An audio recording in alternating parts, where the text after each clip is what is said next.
Secretariat back side ఉన్న మర్రి చెట్టు కింద ఈ పుచ్చపండు బండి చాలా ఫేమస్.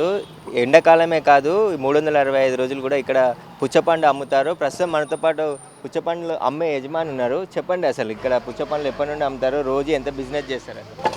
365 డేస్ అమ్ముతాం. 38 ఇయర్స్ నుంచి ఓల్డ్ ఉంది. సర్వీస్ క్వాలిటీ మెయింటైన్ చేస్తాం. మంచిగా ఉంటుంది, నీడ ఉంటుందని వచ్చి జనాలు తింటారు ఇక్కడ.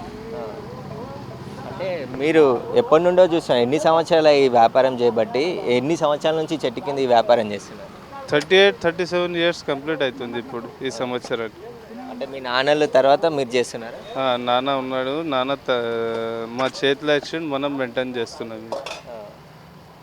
మీ దగ్గర ఎందుకు ఇంతమంది వస్తారు, ఏముంది అంటే క్వాలిటీ ఎక్కడి నుండి తెప్పిస్తారు ఇవన్నీ మీరు పుచ్చపండ్లు? కర్ణాటక, మహారాష్ట్ర, ఆంధ్ర, తమిళనాడు, రాజస్థాన్ ఆడికి వెళ్ళి మాల్ వస్తుంది. దానివల్ల కర్ణాటకది స్పెషాలిస్ట్ ఏముంటుంది అంటే తీయగా ఉంటుంది మాలు. అయితే నల్లకాయ తెస్తాము, బాల్ చేస్తాము. ఇది నల్లకాయలు, ఇది కూడా ముక్క అమ్ముతాం 10 రూపాయలకి. ఇది 25 రూపీస్ కప్ అమ్ముతాం. అంటే ప్రత్యేకంగా రైతుల నుంచి కొనుగోలు చేసి ఇక్కడ తీసుకొస్తారా మీరు? రైతుల నుంచి కొనుగోలిస్తాం. మళ్ళీ పెద్ద మార్కెట్ వాళ్ళు సార్లు ఉంటారు కదా, వాళ్ళు మనకు 365 డేస్ అమ్ముతారని మాల్ మనకు కూడా పంపిస్తారు వాళ్ళు, క్వాలిటీ మాల్. అంటే గతంలో పాత సెక్రటేరియట్ ఉన్నప్పుడు సెక్రటేరియట్ ఆఫీస్లో కూడా మీ దగ్గర బాక్సులు క్యాన్లు తీసుకుపెట్టేవాళ్ళు కదా, ఇప్పుడు వస్తున్నారా? ఇప్పుడైతే రావట్లేదు, అది దూరం వెళ్ళింది సెక్రటేరియట్. మళ్ళీ ఓపెన్ అయిన తర్వాత దేవుడి దయ నుంచి మనకు ఇంకొకటి అవకాశం దొరుకుతుంది. సెక్రటరేట్ వల్ల గిరాక్ పెరుగుతుంది. ఇప్పుడు తక్కువ ఉంది గిరాక్. అంటే పాత సెక్రటరేట్ ఉన్నప్పుడు ఏ విధంగా ఉండేది మీ దగ్గర గిరాకీ?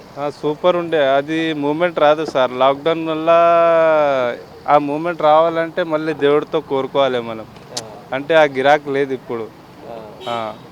సెక్రటరేట్ వల్ల ఇప్పుడు గిరాక్ అంతా మ్యాచ్ అవుతుంది సెక్రటరేట్ రిలీజ్ అయితే. అంటే మళ్ళీ కొత్త సెక్రటరేట్ నిర్మాణం అవుతుంది, అప్పుడు మంత్రులు ఎమ్మెల్యేలు కూడా మీ పుచ్చపండ్లు తినేదంటే నిజమేనా?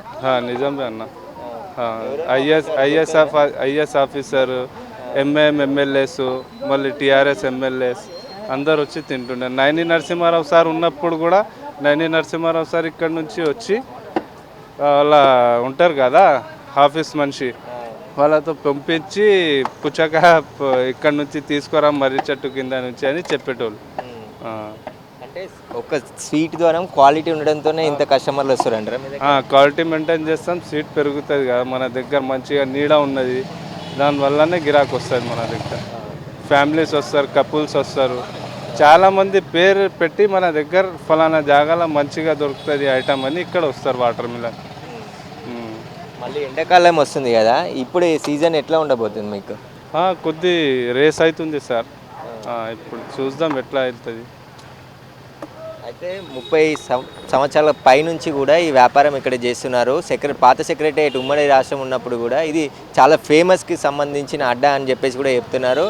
సెక్రటేరియట్లో ఉండే ఐఏఎస్ ఆఫీసర్ల నుంచి ఎమ్మెల్యేలు, మంత్రులు కూడా ఇక్కడ నుండి పుచ్చకాయలు తెప్పించుకొని తినేవాళ్ళని చెప్పేసి కూడా నిర్వాహకుడు చెప్తున్నాడు. అయితే ఇప్పుడు ఎండాకాలం రాబోయేది ఎండాకాలం కాబట్టి సీజన్ కూడా ఇక్కడ చాలామంది సెక్రటేరియటే కాదు చుట్టుపక్కల ఉన్న వాళ్ళు, ఈ రూట్ నుంచి వెళ్ళేవారు కూడా వచ్చి పుచ్చపండ్లు తీసుకుంటారు. ఇది 10 రూపాయలకు అమ్ముతున్నారు, అది 25 రూపాయలకు కూడా అమ్ముతున్నట్టు చెప్తున్నారు. మొదట మొత్తం ఇట్లా ఏదైతే పీసెస్గా కోసి అమ్మేవారు, కానీ పబ్లిక్ డిమాండ్తో పాటు అక్కడ బాక్సులలో పెట్టి కూడా అమ్ముతున్నామని చెప్తున్నారు. అయితే మళ్ళీ సెక్రటేరియట్ ఏదైతే కొత్త సెక్రటేరియట్ ప్రారంభం తర్వాత మునుపటి లాగానే ఇక్కడ రద్దీ పెరిగే అవకాశం ఉంది, గిరాకీ కూడా మాకు బాగా అవుతుంది అని చెప్పేసి కూడా అంటున్నారు. ఇంతకుముందు పాత సెక్రటేరియట్ ఉన్నప్పుడు ఇక్కడికి సెక్రటేరియట్ పని మీద వచ్చేవాళ్ళు, అక్కడ సెక్రటేరియట్ పనిచేసే ఉద్యోగులు కూడా ఇక్కడికి వచ్చి పుచ్చపండు తినేవాళ్ళు అని చెప్పేసి కూడా చెప్తున్నారు.